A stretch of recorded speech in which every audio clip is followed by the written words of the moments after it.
MRSI instituted the Best Client Servicing Team Award, and a jury of very esteemed colleagues that I was privileged to join got an opportunity to study some very defining cases.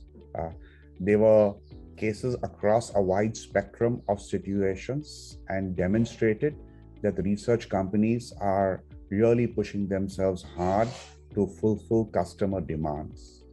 What was interesting to note is the nature of initiatives the various entrants took to keep their clients engaged, using both the personal soft touch as well as technology and data to keep their customers ahead in solving the problems they wanted to solve. We had some thrilling moments where many of the entries died, and a good-natured debate ensured that we could choose someone who we believed was maybe a few inches taller than the others.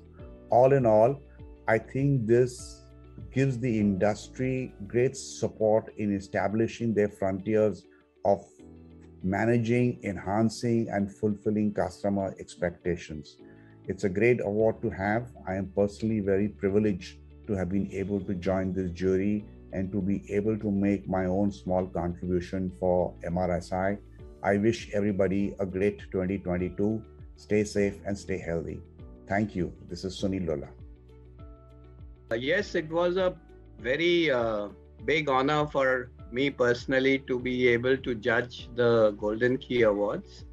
And it was humbling at the same time because, when the agencies were actually presenting their work, having been on the agency side many times, I could very well empathize with the struggles and the triumphs of doing great client servicing.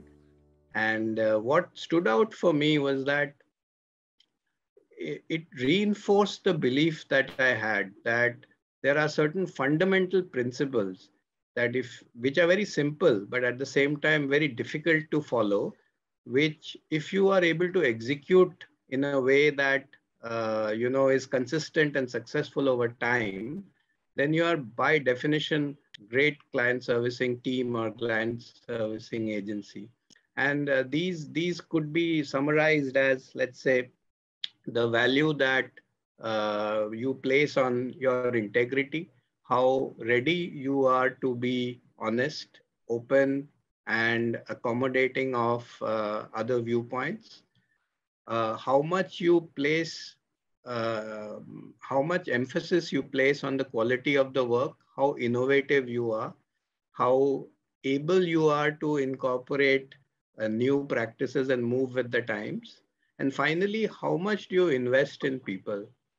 And the winning entries, I think for me, and I'm sure for the rest of us as well, stood out on all these three aspects. And what really separated, therefore, the winners from the losers? I think the clear demonstration of the outcome. When you are a great client servicing agency, or when you're a great client servicing team, you are able to very easily prove that through some very easy to quote metrics like the growth in your business. How many X times were you able to grow the business over the time period that you're quoting? What was your client servicing score, satisfaction score?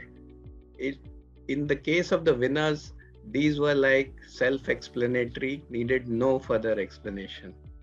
And it was a real pleasure, as my co-jury members have said, to sit through some of the winning entries and live their journey along with them. And I do wish them all the very best to continue the great work that they're doing. In summary, I would say that the industry needs to invest in people. I think that for me is the really key enabler of continued great client service teams, because consistency in terms of people who are there, who are servicing a particular account, and how well they are able to incorporate the latest trends or the latest techniques and tools that there are, is is going to be the differentiator between successful teams and not so successful teams. So I do hope that some of the new age tools and techniques that are coming across, especially in the area of digital marketing, digital, customer experience, those tools and techniques are taken up for intensive training on analytics, widening the spectrum of recruitment, even I would say, to include some analytics people in client servicing teams. These are going to be the harbingers of a successful future for client service. Thank you so much.